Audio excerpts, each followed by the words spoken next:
Bueno, entonces les intentaba explicar que la MSH, la ACTH, la lipotropina, la endorfina provienen de un mismo precursor que es la propia melanocortina, ¿no? Que es producida en las células corticotropas de la hipófisis.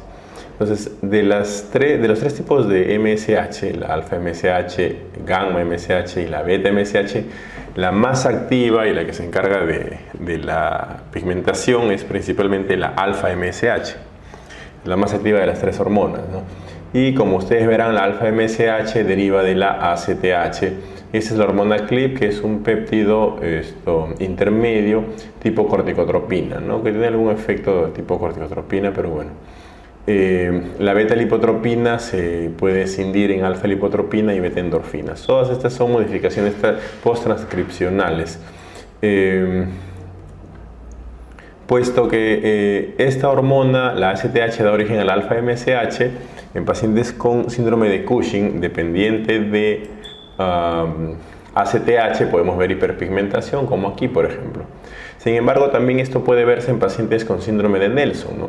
El síndrome de Nelson se produce después de la cura del síndrome de Cushing, usualmente. Es decir, nosotros, y usualmente debido a un adenoma suprarrenal bilateral, ¿no? Escindimos o resecamos las dos suprarrenales, entonces dejamos al paciente sin cortisol, dejamos al paciente sin la hormona que produce el feedback negativo de ACTH. Por tanto, todas aquellas células que producían o que producen ACTH, pues se liberan del estímulo negativo del cortisol, que es la hormona que producía las glándulas suprarrenales. Como se liberan del feedback negativo del cortisol, empiezan a producir grandes cantidades de ACTH y estas células corticotropas hipofisarias empiezan a hipertrofiarse y en el tiempo pueden producir o pueden formar un tumor franco, ¿no? Una masa de células corticotropas francas, y a todo esto se le suma un exceso de producción de ACTH que termina provocando hiperpigmentación. Entonces, la hiperpigmentación, producto de un tumor productor de grandes cantidades de ACTH secundario a la extirpación de ambas glándulas suprarrenales, se le conoce como síndrome de Nelson, ¿no? Por eso acá dice síndrome de Nelson, tumor hipofisario tras suprarrenalectomía bilateral. Bueno, seguimos entonces. Les dije que la alfa-MSH es la más importante para la pigmentación y a todas estas hormonas se les conoce como melanocortinas, ¿no? A la ACTH, alfa-MSH, beta-MSH y gamma-MSH son las melanocortinas. Bueno, miren, estas para terminar las características clínicas del síndrome de Cushing, la jiba de búfalo, la obesidad centrípeta, y en niños puede haber obesidad progresiva en el tiempo. Miren, este es un niño de 6, 7, 8, 10 y 12 años. Es el mismo niño con obesidad progresiva y desarrollo final de síndrome de Cushing. Ese es un resumen de todos los signos y síntomas. Como les dije hace un rato, disminución de la libido, puede haber ganancia de peso, la plétora facial, cara en luna llena, está muy rubicundo el paciente, hay cambios menstruales, puede haber hirsutismo si hay hiperproducción de andrógenos, hipertensión, equimosis por la fragilidad capilar, la atrofia del estrato córneo de la piel, del tejido subdérmico, del tejido celular subcutáneo, puede haber letargia, depresión, aumento de la grasa dorsal, el que nos da la jiba de búfalo, puede haber alteración de la glucosa en ayunas o diabetes, menos comúnmente las estrías, edemas, debilidad muscular proximal, como les dije hace un rato, atrofia muscular proximal, osteopenia, osteoporosis, cefalea, trastornos del humor, puede haber predisposición a infecciones, acné, anormalidades del electrocardiograma, pues una cantidad enorme de manifestaciones clínicas y hemos tocado las más frecuentes e importantes, ¿okay? Vean acá el diagnóstico de síndrome de Cushing. Lo hacemos usualmente basado en los síntomas clínicos del síndrome de Cushing, ¿ya? La plétora facial, la cara en luna llena, la atrofia muscular proximal, las estrías, la obesidad centrípeta, si hay hipertensión, diabetes, dislipidemias, por ejemplo, o de pronto si encontramos un incidentaloma, ¿no? Es decir, un tumor suprarrenal hallado de forma incidental. Lo primero que debemos que hacer es excluir la causa más frecuente de síndrome de Cushing. La causa más frecuente de Cushing es iatrogénico, ¿no? Es decir, que el paciente consuma corticoides por alguna razón médica justificada o de pronto por automedicación. Una vez excluida esa causa, pues realizamos algunas pruebas de tamizaje. La primera de ellas puede ser el test de supresión con 1 miligramo de dexametasona. Se administra dexametasona a la medianoche, entre las 11 y 12 de la noche, y se dosa cortisol temprano en la mañana, cortisol AM. Se puede dosar cortisol en orina de 24 horas, al menos 2 muestras, o dosar cortisol en suero o saliva, ¿no? A la medianoche usualmente, o hacemos test de supresión con 2 miligramos de dexametasona, que es otro de los test, se hace en 48 horas. Entonces, si el resultado es anormal, se sospecha el síndrome de Cushing. Si el resultado es normal, pues el síndrome de Cushing será poco probable y debemos investigar otras causas u observar al paciente. La contraparte del síndrome de Cushing es la insuficiencia adrenal. La insuficiencia adrenal también tiene muchas causas dependiendo que se afecte el órgano primario, en este caso la glándula suprarrenal, o los órganos secundarios como la hipófisis y el órgano terciario que es el hipotálamo. Es importante que se ubiquen anatómicamente. Vamos a ver aquí, miren, los trastornos que se producen a este nivel son trastornos estos trastornos se conocen como insuficiencia adrenal primaria. Los trastornos provocados a este nivel son insuficiencia adrenal secundaria. Y los trastornos que alteran la producción de CRH en el hipotálamo es insuficiencia adrenal terciaria, ¿no? Lo mismo va para los otros órganos. Por ejemplo, el hipotiroidismo puede ser de origen primario si se afecta la tiroides, secundario si se afecta la hipófisis o terciario si se afecta el hipotálamo, ¿no? Cualquier tumor a nivel de la silla turca que comprima lo suficientemente la hipófisis puede provocar un infarto hipofisario y panhipopituitarismo, ¿no? Ustedes se preguntarán, si el paciente hace panhipopituitarismo, ¿qué hacemos, no? No es tan grave si sucede en un adulto. Si lo es, si sucede en un niño. Si sucede en un niño, vamos a tener problemas principalmente con el desarrollo sexual debido a la ausencia de hormonas de gonadotrofinas y del crecimiento debido a la ausencia de hormona del crecimiento, obviamente, ¿no? Recuerden que la ACTH estimula la producción de cortisol y pues el cortisol lo podemos reemplazar con prednisona, hidrocortisona o cualquier corticoide que haga las veces de ella. Si falta TSH, pues suplementamos con levotiroxina y ya está. Pero suplementar con hormona del crecimiento es un tanto más caro, gonadotrofinas también. Pero digamos que todas esas hormonas tendrían que ser suplementadas en un niño para un correcto desarrollo. Pero en un adulto la cosa cambia. Un adulto probablemente ya no necesita gonadotrofinas, excepto que sea una mujer que quiera tener familia, hijos, va a necesitarlas para la ovulación, pero ya no necesita crecimiento y la hormona del crecimiento no participa en muchas acciones vitales en un adulto. Así que en un adulto, en realidad, con panhipopituitarismo, lo único que reponemos es levotiroxina y prednisona y corticoides, ¿no? Cortisol, usualmente hidrocortisona en tabletas o prednisona, en este caso a dosis fisiológicas, 5 miligramos, 2.5 miligramos, y nada más que estas dos hormonas. Pero bueno, continuemos con lo siguiente. Este es el eje hipotálamo hipófiso adrenal. Recuerden, el hipotálamo secreta CRH. La CRH estimula la hipófisis para que ésta produzca ACTH y la ACTH estimula a la suprarrenal, a la corteza, principalmente zona fascicular, para que ésta produzca cortisol. La CRH tiene efectos importantes sobre la hipófisis, efectos tróficos, es decir, mantiene a las células corticotropas, efectos tróficos, y tiene efectos secretagogos, ¿no? Que un rato lo vamos a ver, secretagogos. secretagogos de ACTH. Entonces imaginen, si no hay CRH, pues los efectos tróficos se suprimen, por tanto las células corticotropas se pueden atrofiar.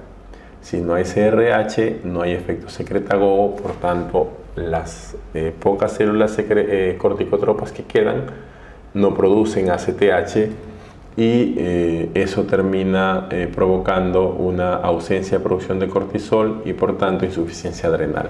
Pero el problema viene de arriba, por tanto sería insuficiencia adrenal terciaria. Todo aquello que afecte la hipófisis, por ejemplo un infarto hipofisario, una hipofisitis autoinmune, un tumor que comprima la hipófisis y altere su función, un infarto cerebral que comprometa hipófisis, cualquier patología de hipófisis puede provocar insuficiencia adrenal terciaria. Cualquier patología que afecte directamente la glándula adrenal, como tuberculosis, por ejemplo, con frecuencia en nuestro medio, o la causa autoinmune en la enfermedad de Addison, que produce una adrenalitis autoinmune, puede provocar insuficiencia adrenal primaria. Bien, vamos a ver entonces ahora la clasificación de insuficiencia adrenal basados en esto. Podemos decir que tenemos una insuficiencia adrenal primaria, que es aquella enfermedad intrínseca de la corteza adrenal, como tuberculosis, Addison, por ejemplo. Insuficiencia adrenal secundaria, como la enfermedad de la hipófisis, que afecta la producción de ACTH. Y la terciaria, que se refiere a aquella que afecta el hipotálamo y disminuye la síntesis de CRH. Bien.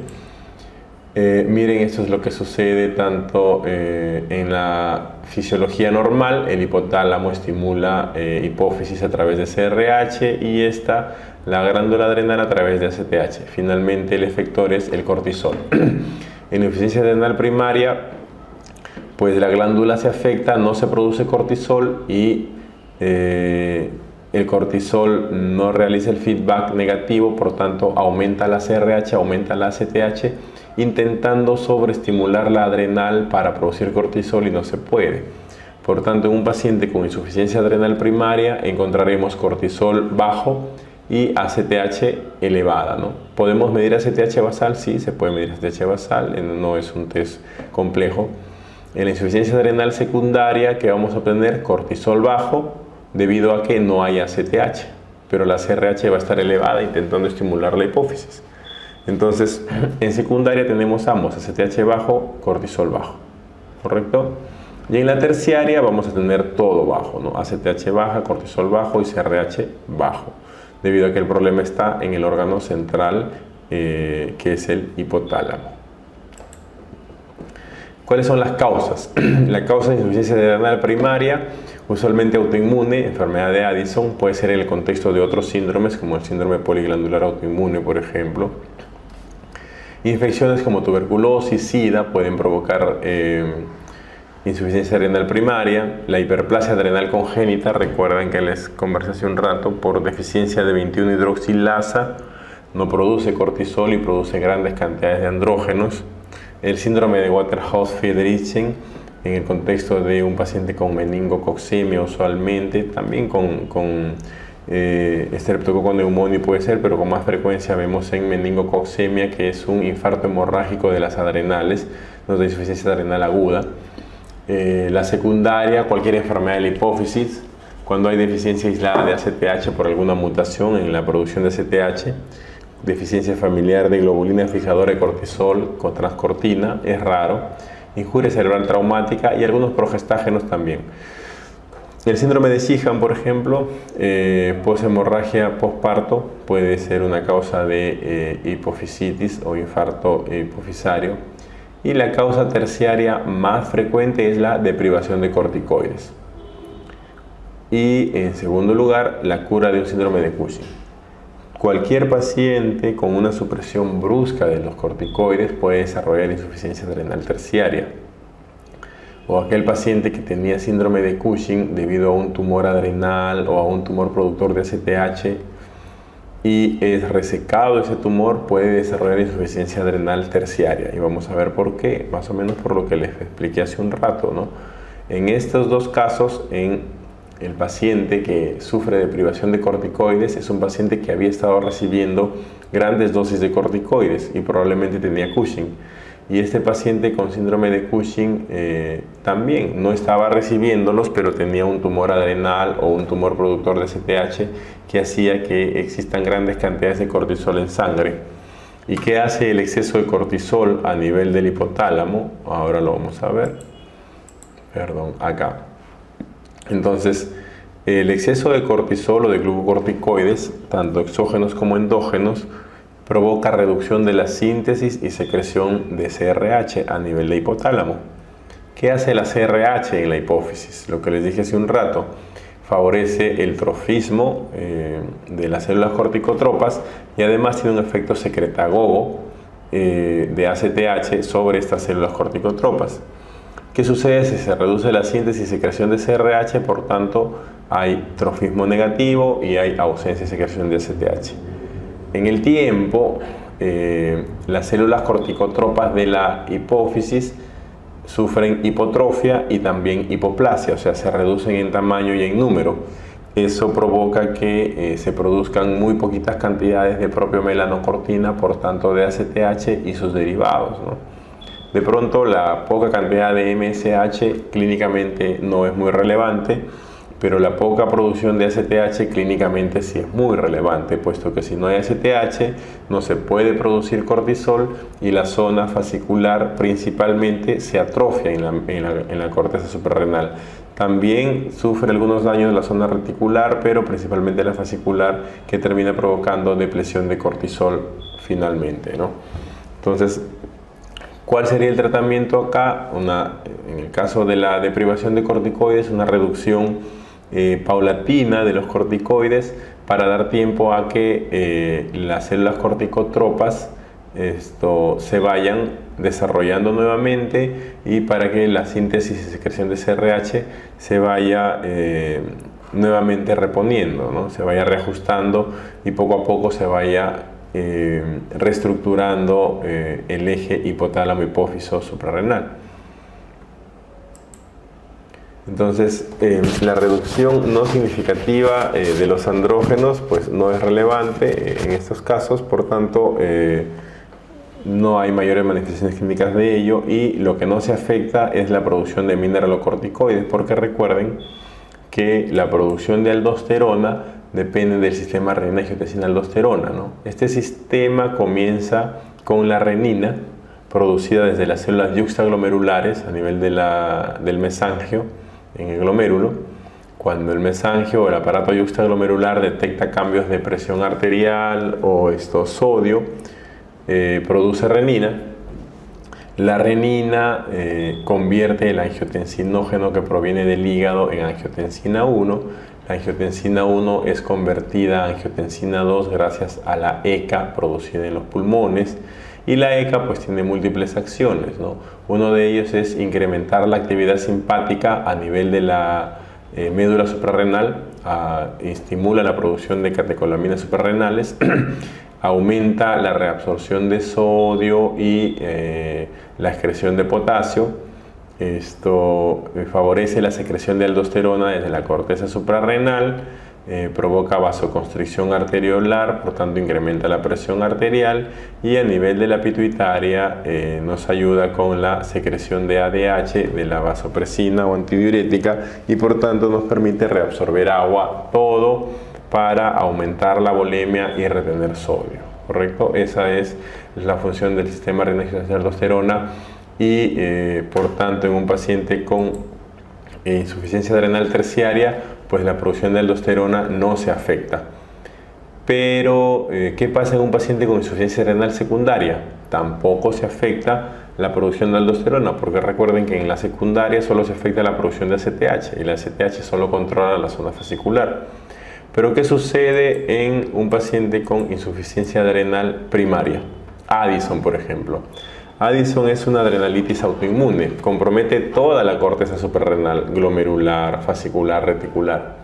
Por tanto, se compromete la zona que produce mineralocorticoides y los efectos hemodinámicos son mucho más importantes que en un paciente con insuficiencia adrenal secundaria o terciaria. De hecho, los pacientes con Addison debutan con frecuencia con una crisis adrenal cuya manifestación principal es shock, y vamos a verla en un rato. A diferencia de los pacientes con insuficiencia renal secundaria o terciaria, que en muy pocas ocasiones o situaciones muy particulares tienen shock. Entonces, causas de hipopituitarismo, que son las que llevan a insuficiencia renal secundaria, hay muchas: lesiones tipo tumorales, radiación a ese nivel, lesiones infiltrativas, infecciones, injuria cerebral traumática, adenomas de hipófisis, cirugía de hipófisis, radiación, infarto como el síndrome de Sheehan, apoplejía, sangrado de la hipófisis, mutaciones genéticas, síndrome de silla turca vacía, ¿no? Toda la patología hipofisaria es causa de insuficiencia renal secundaria, ¿bien? Entonces, entendido esto, quiero que observen toda la miriada de manifestaciones clínicas relacionadas a la insuficiencia adrenal. Recuerden que los corticoides, los glucocorticoides de la zona fascicular tienen alguna actividad mineralocorticoide, y pues la actividad mineralocorticoide lo que hace es retener sodio y eliminar potasio.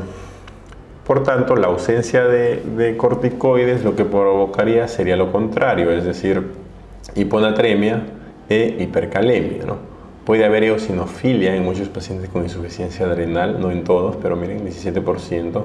Los disturbios electrolíticos tampoco están en todos los pacientes, 90% aproximadamente.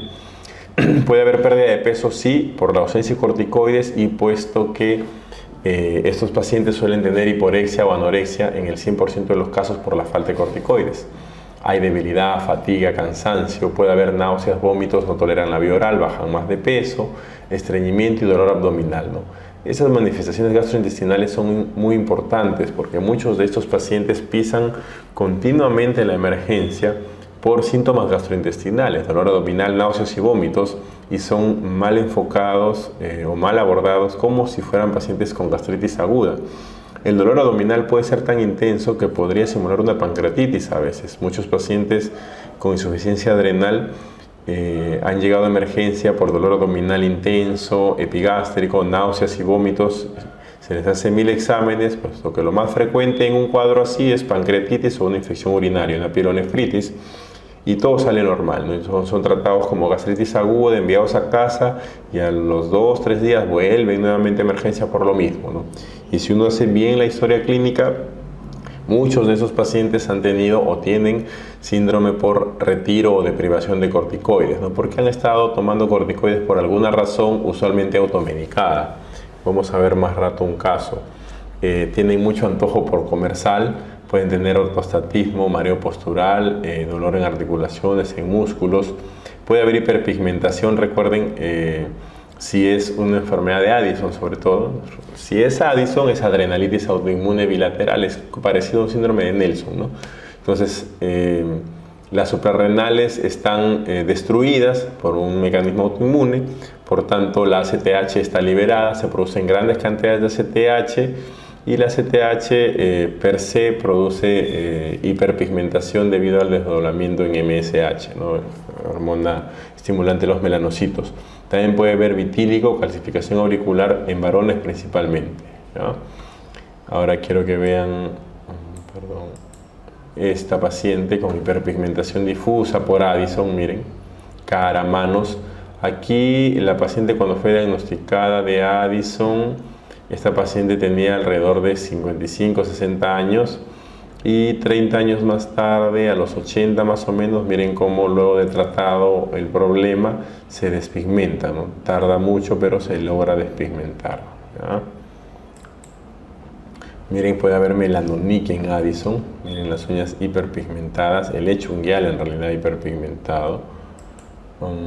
Ahora, como les decía, los pacientes con insuficiencia adrenal primaria, debido al compromiso de la zona glomerular productora de mineralocorticoides, con frecuencia tienen como forma de presentación crisis adrenal, cuya principal clínica es shock, ¿no? Shock adrenal, hipotensión, shock desproporcionado a la severidad de la enfermedad actual, deshidratación, Como le digo, los síntomas gastrointestinales son muy prominentes: dolor abdominal como abdomen agudo, náuseas, vómitos, hiporexia, astenia, puede haber hipoglicemia inexplicada en este paciente con crisis adrenal, fiebre, puede haber hiponatremia, hipercalemia, todos trastornos electrolíticos relacionados a la ausencia de corticoides.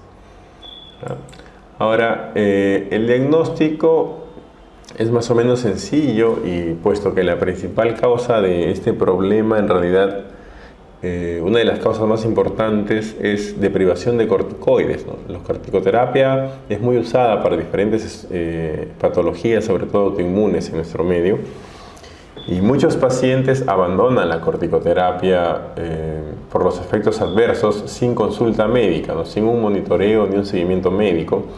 Entonces suspenden bruscamente los corticoides y acuden a emergencias, a urgencias por síntomas gastrointestinales principalmente, que se deben a la ausencia de cortisol.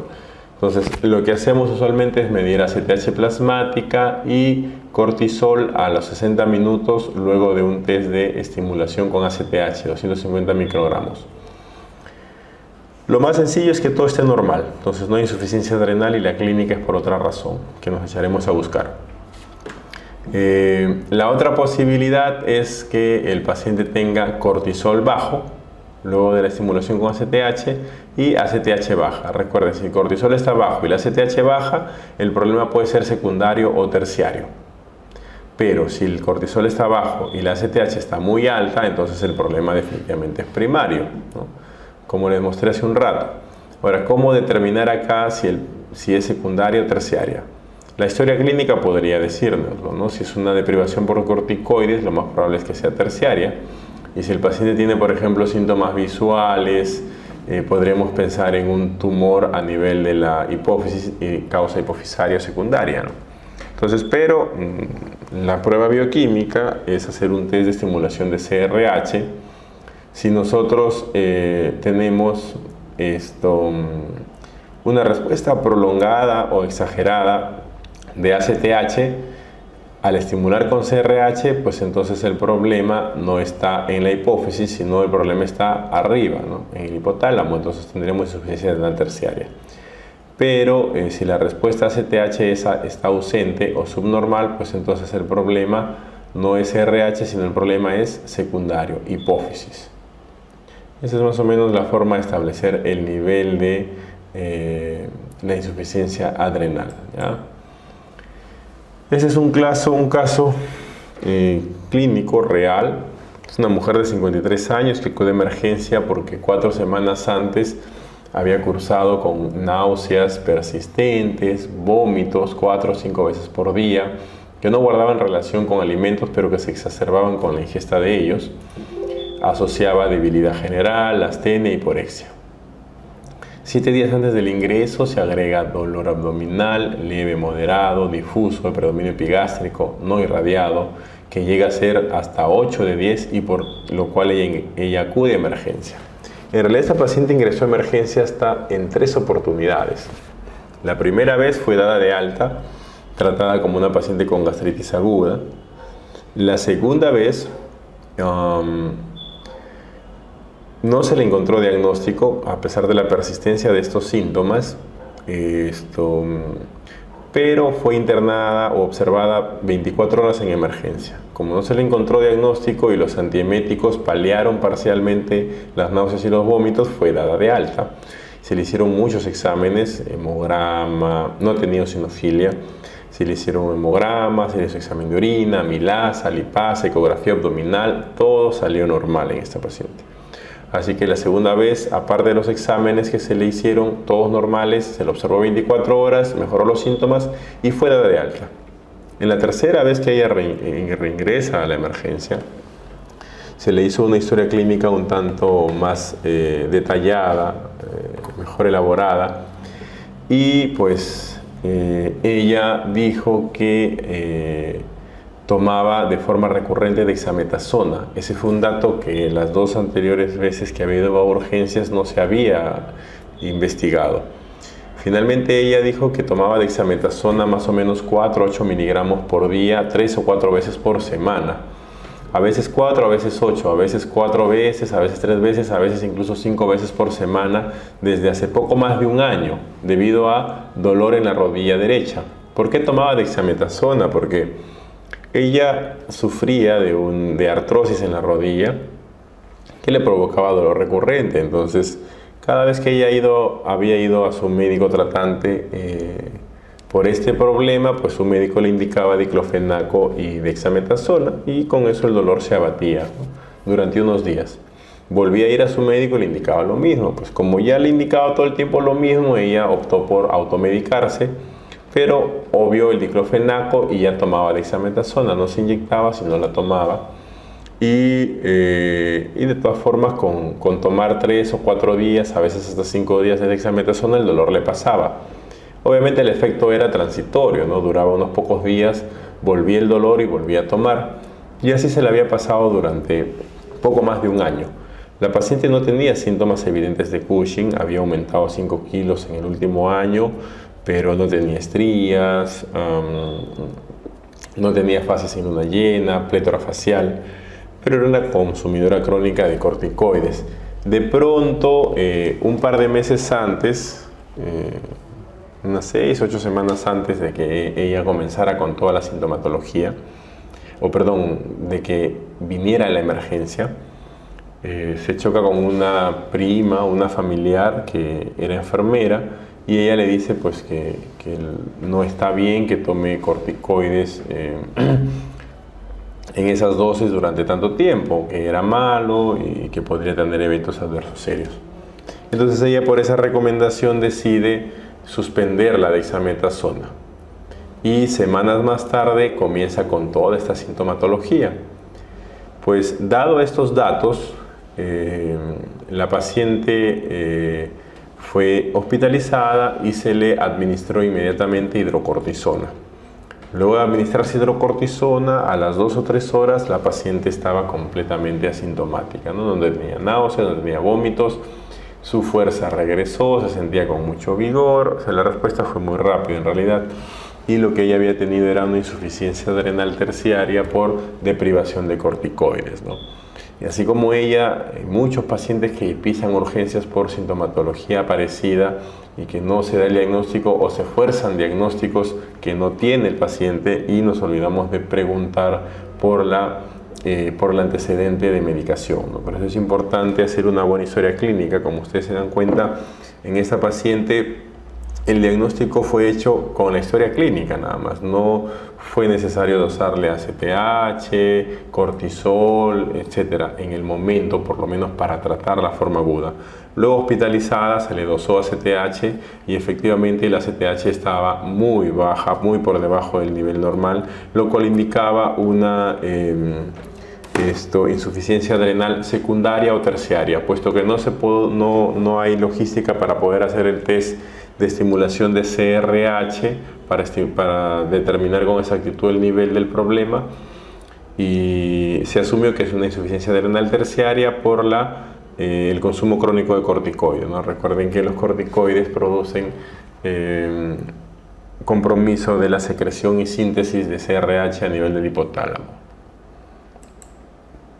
Entonces, el síndrome de privación de corticoides es una causa importante de manifestaciones gastrointestinales y es una causa frecuente de insuficiencia adrenal terciaria en nuestro medio. Pacientes tratados con corticoides de forma crónica, sobre todo por enfermedades autoinmunes, y es aquel pues que se caracteriza o deviene producto del cese abrupto o la abstinencia muy rápida de glucocorticoides en pacientes que han estado consumiéndolos de forma crónica, ¿ya?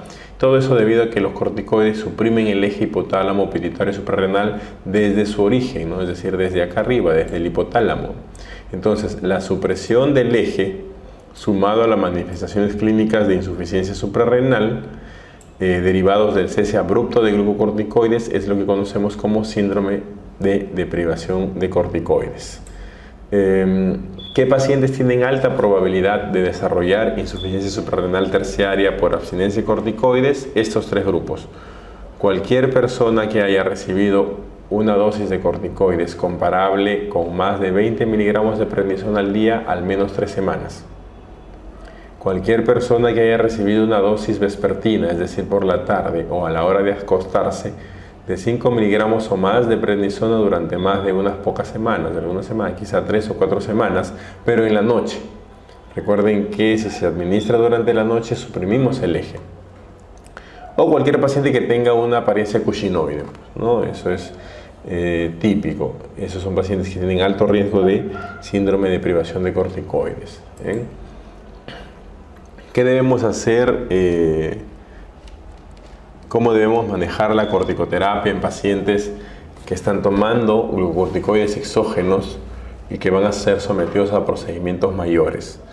Esto es algo que debe tenerse en cuenta, puesto que los pacientes que toman corticoides exógenos a largo plazo tienen suprimido el eje hipotálamo hipófisis suprarrenal y por tanto cuando son sometidos a algún procedimiento de estrés podrían no responder o no responden adecuadamente a ese estímulo con un incremento de los corticoides, por tanto hay que dárselos. Por ejemplo, para procedimientos menores o cirugía bajo anestesia local como una reparación de una hernia inguinal, se toma la dosis usual de esteroides por la mañana, nada más, no se necesita suplementar. Para estrés quirúrgico moderado, como por ejemplo reemplazo de una articulación, revascularización de extremidades, se toma la dosis habitual siempre y se administra 50 miligramos de de hidrocortisona antes del procedimiento y 25 miligramos cada 8 horas por 24 horas. Luego se reanuda la dosis habitual. Para estrés quirúrgico mayor, por ejemplo esofagogastrectomía, proctocolectomía, etc., siempre la dosis habitual y en este caso se administra 100 miligramos de hidrocortisona pre-cirugía y luego 50 miligramos cada 8 horas por 24 horas y se va reduciendo la dosis a la mitad por día hasta llegar al nivel de mantenimiento. Entonces, para situaciones de estrés en pacientes que toman glucocorticoides exógenos hay que tener en cuenta que debemos suplementar preprocedimiento con hidrocortisona.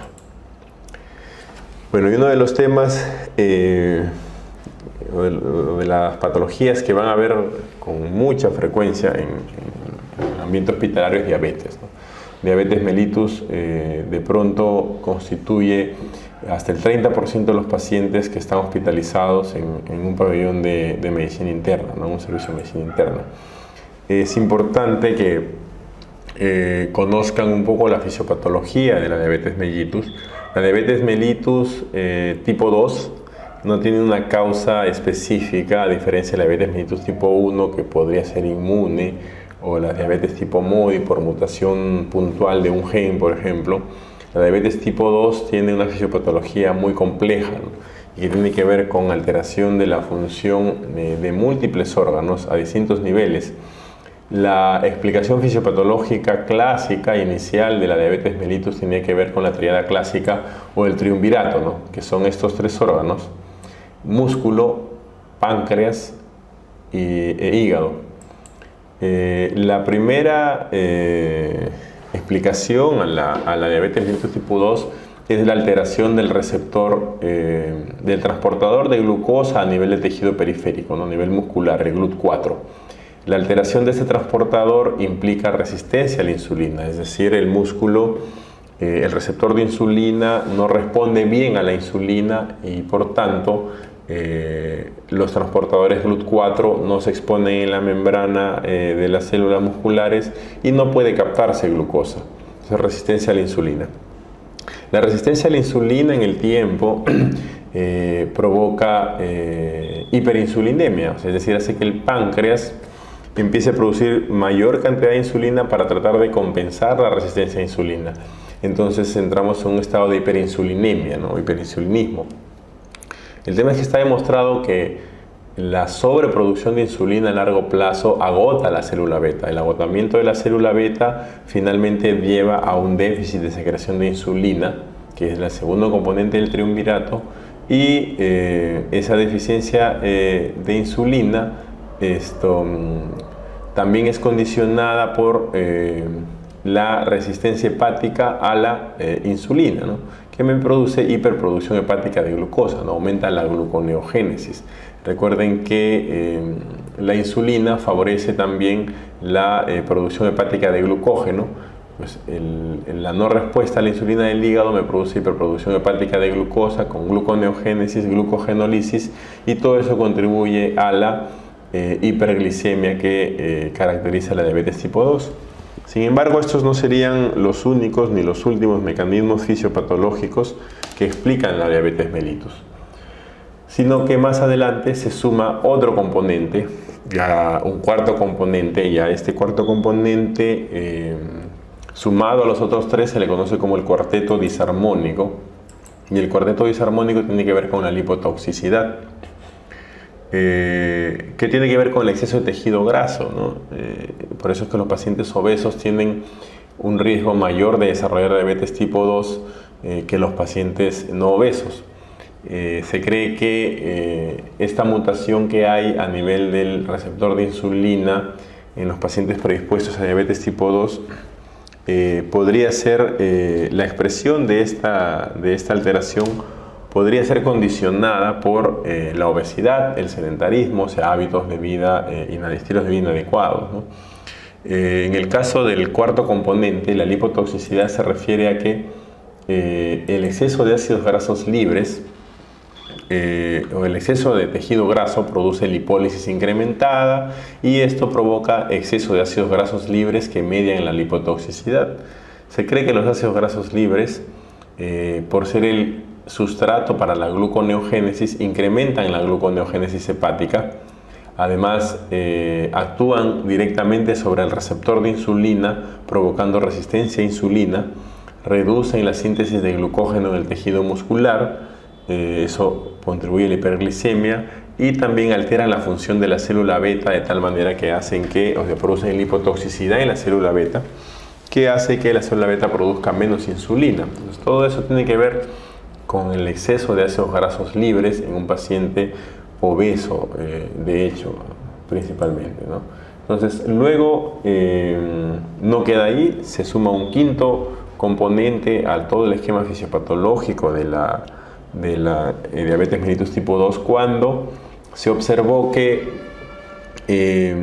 la producción de insulina era mucho mayor en aquellos pacientes en los que se daba una dosis oral de glucosa que en aquellos que se daba la misma dosis de glucosa por vía endovenosa. Es decir, nosotros dábamos, por ejemplo, 75 gramos de dextrosa vía oral y 75 gramos de dextrosa endovenoso.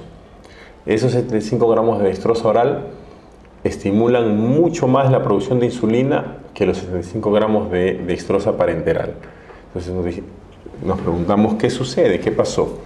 Y pues nos llevamos con la sorpresa de que a nivel intestinal existen unas células en el intestino delgado, las células L y las células K, que en respuesta a la carga oral de glucosa producen unas hormonas que se llaman incretinas. Las incretinas son hormonas derivadas de las células L y K gracias a la carga oral de glucosa, que aumentan la producción pancreática de insulina en respuesta a la ingesta de glucosa. Por eso es que la insulina no aumenta si se produce o si se administra glucosa parenteral. Entonces, ¿qué sucede en estos pacientes con diabetes tipo 2? La producción de incretinas está disminuida. Por eso es que ellos tienen también alteración de la glicemia postprandial. Ahora, las incretinas no solamente tienen ese efecto secretagogo de insulina, tienen otros efectos por demás beneficiosos que vamos a verlos acá. Miren, una de las incretinas es el GLP-1, que es el péptido tipo glucagón, el péptido similar al glucagón tipo 1, y la otra es el GIP. El GIP es el polipéptido insulinotrópico dependiente de glucosa. La más importante de estas incretinas es el GLP-1. De hecho, tenemos análogos de GLP-1 actualmente como el liraglutide de administración subcutánea. Es un poco caro, no lo usamos mucho en la práctica clínica, pero es uno de ellos, ¿no? Tenemos un grupo de fármacos también que aumentan la vida media de las incretinas, suprimiendo la enzima que degrada las incretinas, y ahí están las gliptinas, sitagliptina, linagliptina, saxagliptina, etc. Pero miren todos los efectos beneficiosos del GLP-1, ¿no? A nivel del páncreas, aumenta la secreción de insulina, disminuye la secreción de glucagón, aumenta la síntesis de insulina, tienen efectos proliferativos sobre la célula beta y disminuye la apoptosis de la célula beta.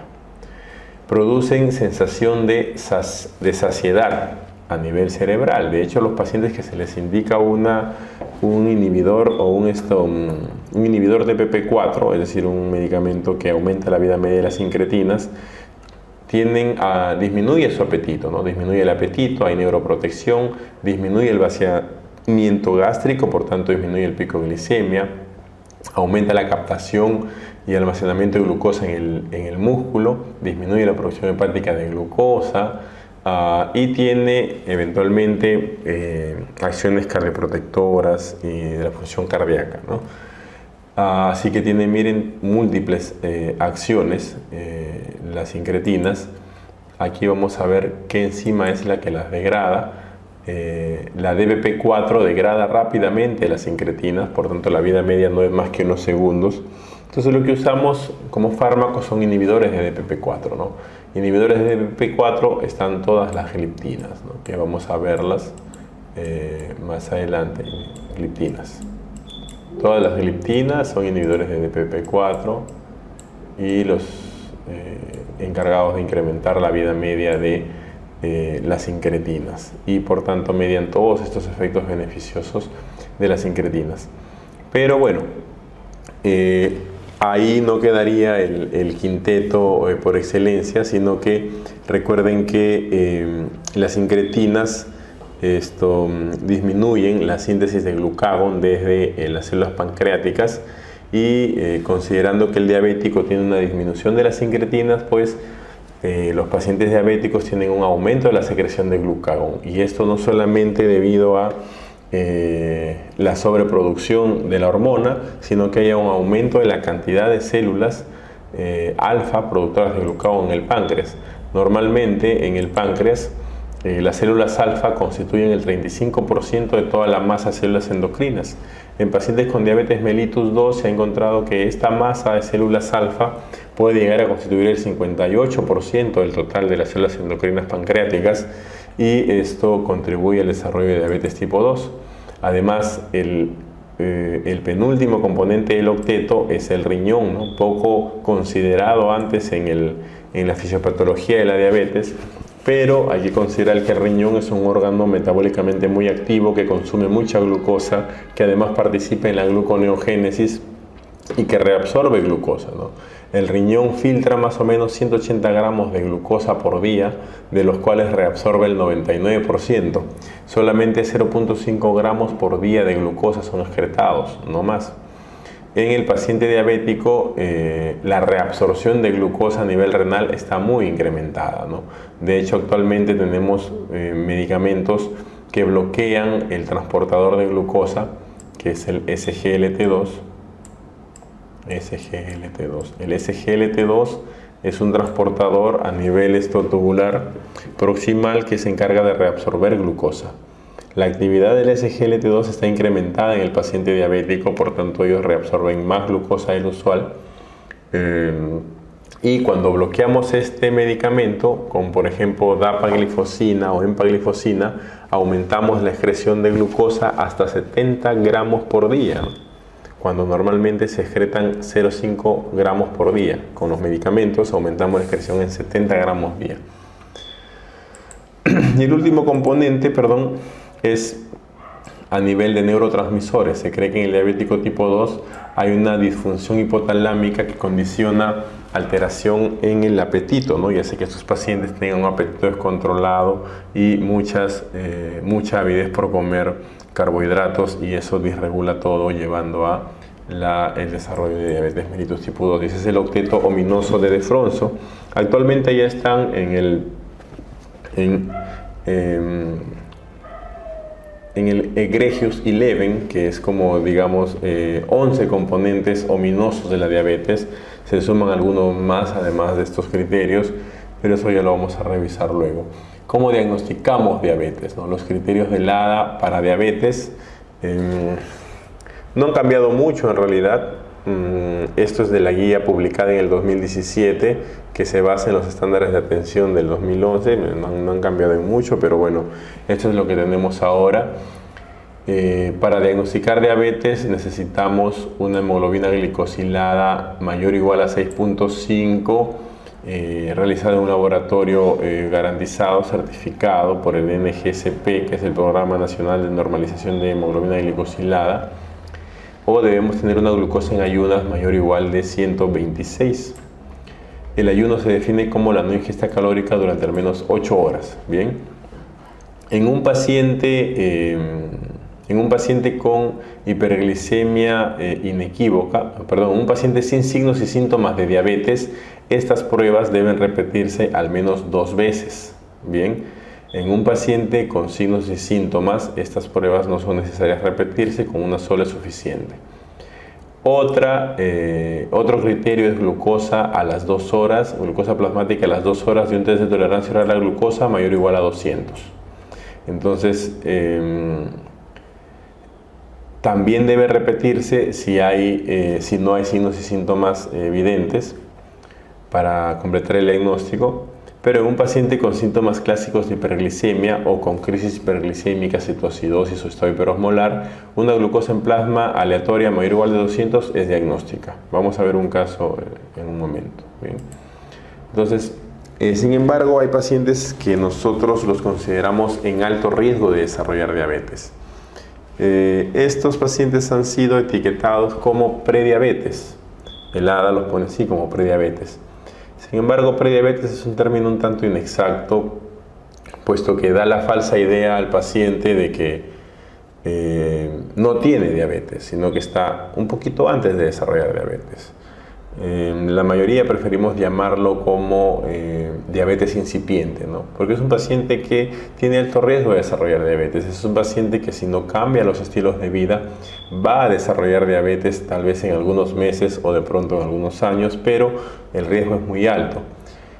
¿Qué grupos de pacientes tenemos aquí? Uno es aquel paciente que tiene una glucosa en ayunas entre 100 y 125, es decir, no pasa a los 126.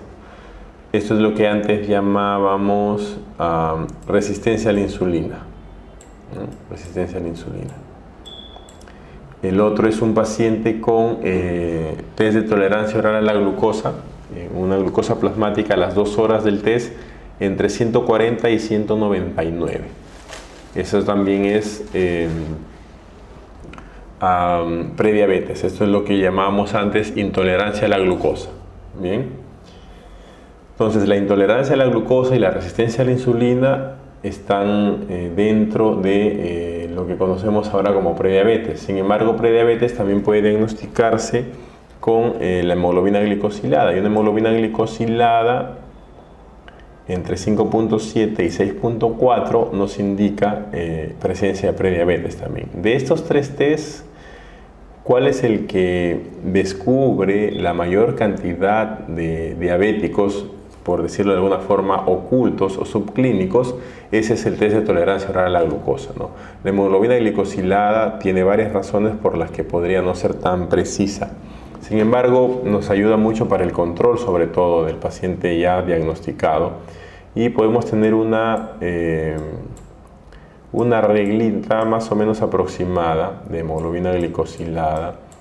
Si nosotros tenemos una hemoglobina glicosilada de 5, por ejemplo, eso equivale a aproximadamente una glucosa de 90, promedio de los últimos 4 meses.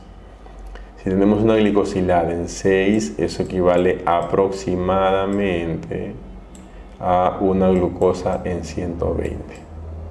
Si tenemos una glicosilada en 7, eso equivale aproximadamente a 150. Es un aproximado. Existe una diferencia aproximada relativa de más o menos 30 puntos aproximados de glucosa promedio por cada punto de glicosilada. para que más o menos tengan una idea de cómo está su paciente en los últimos 4 meses. Bien, entonces, bueno, esas son las categorías de riesgo alto de diabetes mellitus o prediabetes, que hay que tener en cuenta en pacientes con factores de riesgo, antecedentes familiares, sobrepeso, obesidad, sedentarismo, dieta inadecuada, ¿no? Y esto es importante, el diagnóstico de diabetes mellitus gestacional usualmente lo hacemos entre las 24 y 8 semanas con un test de tolerancia a la glucosa y la glucosa en ayunas, ¿no? El paciente se mide la glucosa a la hora y a las 2 horas. Y finalmente tenemos los criterios diagnósticos. Debe haber estado el paciente en ayunas al menos 8 horas la noche previa. Y medimos, si la glucosa en ayunas es mayor o igual a 95, decimos que es diabetes gestacional. Si a la hora es más de 180 o si a las 2 horas es más de 153.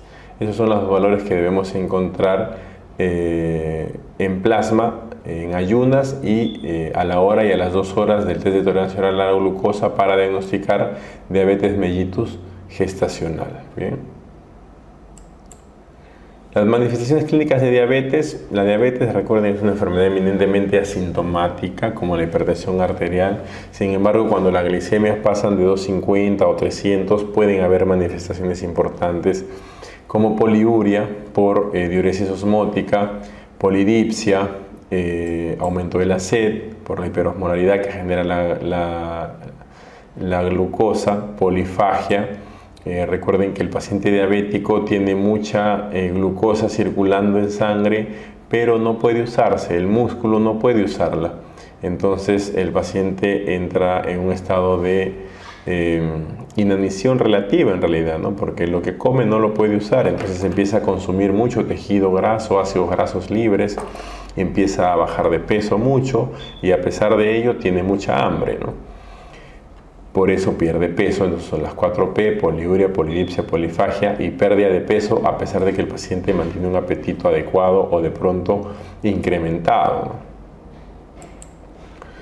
El tratamiento de la diabetes mellitus es bastante complejo. Si nosotros tenemos un paciente con hemoglobina glicosilada mayor o igual de 9, usualmente consideramos de frente terapia doble o terapia triple. Si tenemos un paciente con una glicosilada de 10 o más o una glucosa en sangre más de 300, con muchos síntomas, consideramos terapia doble o triple más un inyectable, ¿no? Usualmente insulina en nuestro medio, ¿ya? La base del tratamiento del paciente diabético, como ustedes notarán, es metformina, ¿no? Siempre metformina, porque ha demostrado no solamente reducir riesgo cardiovascular, sino aumentar supervivencia, disminuir eventos cardiovasculares, enfermedad renal, etc. Muchos beneficios de la metformina. A eso nosotros podemos agregarle una sulfoniluria, dependiendo del control, de la edad del paciente, del tipo del paciente. Podemos agregarle un inhibidor de BP4 o actualmente que están muy en boga los inhibidores SGLT2, que son, digamos, las estatinas del siglo XXI ahora, ¿no? Los inhibidores SGLT2 no solamente demuestran control glicémico, favorecer el control glicémico adecuado, sino también están ahora dentro de la línea cardiometabólica, ¿no? Los SGLT2 han demostrado disminuir el riesgo de aparición de enfermedad renal y progresión de enfermedad renal, disminuir el riesgo de eventos cardiovasculares, infarto agudo de miocardio, ACV isquémico y su recurrencia. Entonces tiene muchos efectos beneficiosos, digamos, por decirlo de alguna forma, pleiotrópicos, además del solo control glicémico de la hemoglobina glicosilada, ¿no? Usualmente en la medida que el paciente puede comprarlos y si es un paciente muy joven con diabetes, solemos usarlo con frecuencia. Están disponibles en el país actualmente desde hace un par de años más o menos. Y una consecuencia seria, importante, potencialmente fatal del tratamiento de la diabetes mellitus, sobre todo con sulfonilurias e insulina, es la hipoglicemia, ¿no? Entonces, la hipoglicemia, ustedes saben que tenemos la triada de Whipple. La triada de Whipple consiste en la aparición de síntomas de hipoglicemia, glicemia menos de 50 de pronto y recuperación, desaparición de los síntomas con la administración de dextrosa. Entonces tenemos tres niveles de hipoglicemia, ¿no? Un valor alerta, ¿ya? Que es cuando la glicemia está por debajo de 70 miligramos. Esto ya nos alerta, de pronto el paciente aquí no tiene síntomas, pero podremos considerar ajustar la terapia hipoglicemiante o en todo caso que el paciente debería consumir algún carbohidrato. Luego, si tenemos la hipoglicemia clínicamente significativa y a menos de 54, aquí sí el paciente puede tener síntomas serios de hipoglicemia, requerir intervención rápida. Usualmente aquí usamos 10 a 20 gramos de dextrosa al 33%, o sea, más o menos 3 ampollas.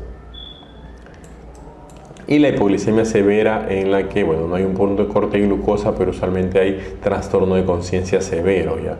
Y aquí sí puede requerir mayor asistencia del paciente y por lo menos 20 a 30 gramos de dextrosa en bolo, ¿no? Que son más o menos 4 o 5 ampollas en bolo, ¿ya?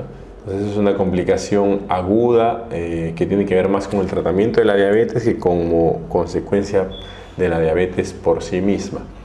Las complicaciones agudas que tienen que ver con la diabetes per se son las crisis hiperglicémicas, ¿no? Y de estas tenemos las dos crisis hiperglicémicas, la acidosis, cetoacidosis diabética y el estado hiperosmolar.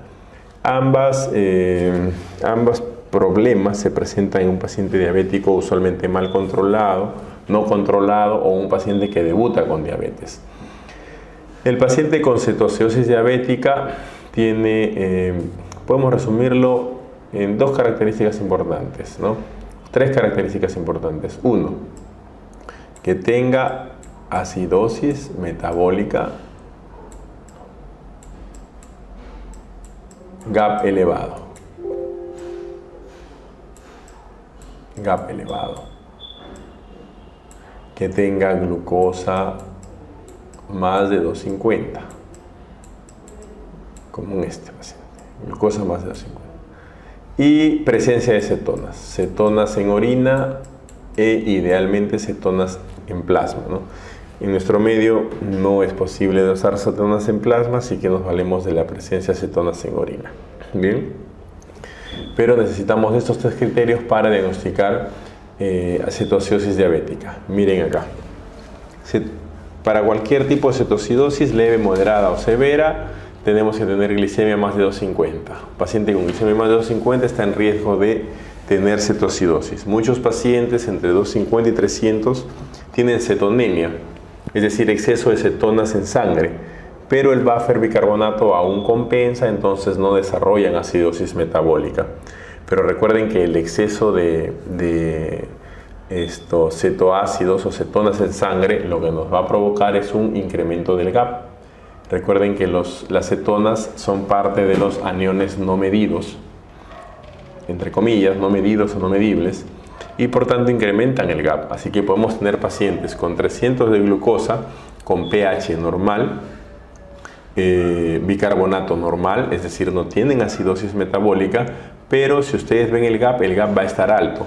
Pregúntense por qué. Si no hay otra razón para que tengan el GAP elevado, es un paciente que tiene hipercetonemia y que por tanto requiere intervención rápida porque en pocas horas podría desarrollar cetoacidosis diabética. Va a requerir insulina ese paciente en ese momento, ¿ya? Entonces es por eso que de pronto cuando vayan al hospital, hagan alguna guardia, van a observar que a todos los pacientes con glucosa más de 250, prácticamente por protocolo se les hace un análisis de gases arteriales para identificar si tiene cetoacidosis. La hipercetonemia es asintomática, a lo mucho tal vez el paciente puede estar con un poco de polidipsia, de pronto no. Y la cetoacidosis leve en este nivel, por ejemplo, también podría ser asintomática o subclínica. De pronto el paciente solo tiene un poquito de malestar general, fatiga, cansancio y nada más. Pero ya en la moderada y en la severa sí el paciente está evidentemente sintomático, ¿no? Sobre todo puede tener, debido a la acidosis metabólica, como toda acidosis, puede tener dolor abdominal, náuseas, vómitos, astenia, hiporexia, fatiga. Y en la acidosis moderada, con un pH entre 7 y 7,24, puede estar ya somnoliento, mareado. Y en la cetoacidosis severa, con pH menos de 7, el paciente puede estar estuporoso o coma. El estado hiperosmolar se presenta en aquellos pacientes con glicemia más de 600 usualmente y osmolaridad más de 320, y la mayoría suele estar estuporoso, somnoliento y algunos de ellos, en función de la severidad, coma. Pero recuerden que ellos no tienen cetoacidosis. Pero hay pacientes que pueden tener ambos trastornos a la vez, ¿no? Son estados mixtos. Pueden tener cetoacidosis y estado hiperosmolar. Imaginen un paciente que viene con 900 de glucosa, tiene osmolaridad plasmática en 330 y además tiene un pH en 7.1 con GAP elevado. Y en orina le encontramos cetonas. ¿Cumple criterios para ambos? Sí. ¿Es factible? Sí, es factible. De hecho, vemos muchos pacientes así con estados mixtos, cetoacidosis diabética y estado hiperosmolar. Ambos requieren tratamiento intensivo con fluidoterapia, insulina, reposición de electrolitos, principalmente potasio, y tratar aquella causa desencadenante que usualmente, en la mayoría de veces, es infecciones. La osmolaridad plasmática, medimos solo la osmolaridad efectiva. La osmolaridad efectiva se calcula con el doble del sodio más la glucosa entre 18, nada más, ¿no? El potasio se considera espurio y la urea no es un osmolito activo, por eso no se considera en la fórmula. Y el anion gap, para calcularlo, se considera el sodio menos el cloro menos el bicarbonato, ¿correcto? Y calculamos el gap. Bueno, vamos a ver un pequeño ejemplo acá. Este casito es un caso clínico. Esta es una mujer de 45 años, diabética de larga data, con tratamiento irregular. Acudió a urgencias porque 5 días antes cursa con malestar general, astenia, hiporexia, náuseas, vómitos 2 a 3 cámaras por día en esos 5 días, y 12 horas antes se agrega dolor abdominal, difuso, moderado, predominio epigástrico que no se irradia. No tiene fiebre, no tiene diarrea, no tiene molestias urinarias. A esta paciente se le hizo un hemoglucotest, ¿no? Y el hemoglucotest le salió 450 de glucosa. Y miren el análisis de gases arteriales. Tiene un pH en 7.25, tiene CO2 bajo, tiene alcalosis respiratoria además, o probablemente compensada. Vamos a ver la compensación. La compensación en una acidosis metabólica es el CO2 esperado es 1.5 veces el bicarbonato, que sería más o menos 12, más 8, sería 20 punto y pico, más menos 2, ¿no? Está compensado si es una acidosis metabólica compensada, ¿ya? El GAP, miren cómo está, obtenido restando al sodio, el cloro y el bicarbonato. El GAP está elevado, correcto, por tanto es una acidosis metabólica pura, compensada, GAP elevado. Si es GAP elevado, una acidosis metabólica GAP elevado tiene 3 causas endógenas. Puede ser lactato,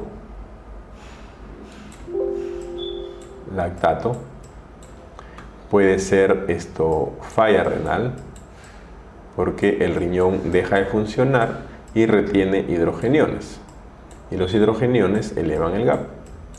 Esta paciente no tenía falla renal, su creatinina estaba normal y su diuresis estaba aún conservada, por tanto el lactato está normal. ¿Ven? Si el lactato está normal y su función renal está normal, lo único que me queda es cetonas. Entonces solamente esas 3 compuestos orgánicos endógenos me pueden provocar acidosis metabólica GAP elevado, no hay más. Hay otras causas de acidosis metabólica GAP elevado, sí, exógenas, por ejemplo intoxicación por salicilatos, etilenglicol, metanol, el mismo etanol, pero todos son exógenos, es decir, hay que investigar en la historia clínica si el paciente consumió algo de ello. Si no tiene antecedente de consumo de alguna de esas sustancias en las últimas 24 horas por lo menos, y yo tengo paciente con acidosis metabólica GAP elevado, pienso en esas 3 causas solamente, y con el AGA tengo el diagnóstico, ¿no? Lactato normal, falla renal ausente, por tanto cetoácidos. Y cierto, miren, tiene glucosa más de 250, tiene acidosis metabólica GAP elevado y tiene en orina cetonas y glucosa positivo, cetoacidosis diabética. Leve, moderada, severa, veamos, el pH está en 7.25, es una cetoacidosis por lo menos acá, leve, 7.25 a 7.30. Pero eso no solo el pH define una cetoacidosis leve, moderada o severa. Si el bicarbonato está en menos de 10, también es severa. Miren, entre 15 a 18 es leve, 10 a 15 moderada y menos de 10 es severa. Esta paciente, a pesar de tener un pH en 7.25, tiene un bicarbonato en 8.5, por tanto es una cetoacidosis diabética severa, ¿no? Severa, debido al bicarbonato por debajo de 10. Miren, la osmolaridad 2,93, normal, ¿no? No hay estado hiperosmolar, de hecho la glicemia no alcanza tampoco para el estado hiperosmolar. Esta paciente recibió tratamiento con fluidoterapia intensiva, según el protocolo, no tenía hipodeshidratación leve moderada, así que se administró un nitrocloruro, el sodio, a ver, recuerden cuánto está el sodio. El sodio está en 135, o sea, está normal. Si el sodio está normal o alto, lo que hacemos es administrar solución al medio normal a 250-500 cc hora. Como tenía deshidratación leve moderada, se dio el punto intermedio, 350 cc hora de hidratación. No se le dio bicarbonato. El bicarbonato solo está indicado si el pH es menos de 6.9, si no, no está indicado. El paciente puede tener 7 pH y no está indicado. No está indicado en función del bicarbonato también. Se le dio insulina en bolo, esta paciente pesaba 70 kilos, así que se le dio 0,1 por kilo de peso corporal en bolo, que serían 7 unidades de insulina R en bolo, y luego se le dejó a 7 unidades por kilo, 0,1 por kilo hora, que son 7 unidades por hora en infusión continua, y se va de la mano con la hidratación y la infusión de insulina hasta que todo mejore, ¿no? En el caso de la cetoacidosis diabética, cuando la glicemia, recuerden que en la primera hora la glucosa debe bajar al menos 10%, ¿ya? O 75 miligramos por decilitro, y si eso no ha sucedido, se da un bolo más de insulina. Hay que monitorear siempre la glicemia cada 2 horas, y cuando la glucosa haya alcanzado 200 en la cetoacidosis o 300 en el estado hiperosmolar, pues la infusión de insulina la bajamos a la mitad, miren, 0.02 a 0.05, que es la mitad de lo que venía recibiendo al inicio, ¿no? Por kilo hora. O sea, si estaba recibiendo acá 7 unidades por kilo hora, pues acá pasará a recibir alrededor de 3 unidades por kilo hora, ¿no? Más o menos calculando el promedio de esto. 3 unidades por kilo, 7 unidades por hora, acá pasará a recibir más o menos 3 unidades por hora, ¿no? Que es el equivalente de esto. Y vamos dándole esto hasta que se vayan apareciendo criterios de resolución. Cuando decimos que una cetoacidosis se resolvió, cuando el pH está en más de 7,3, el GAP está en menos de 12 y el bicarbonato está en más de 15. Se resolvió la cetoacidosis, y entonces cambiaremos a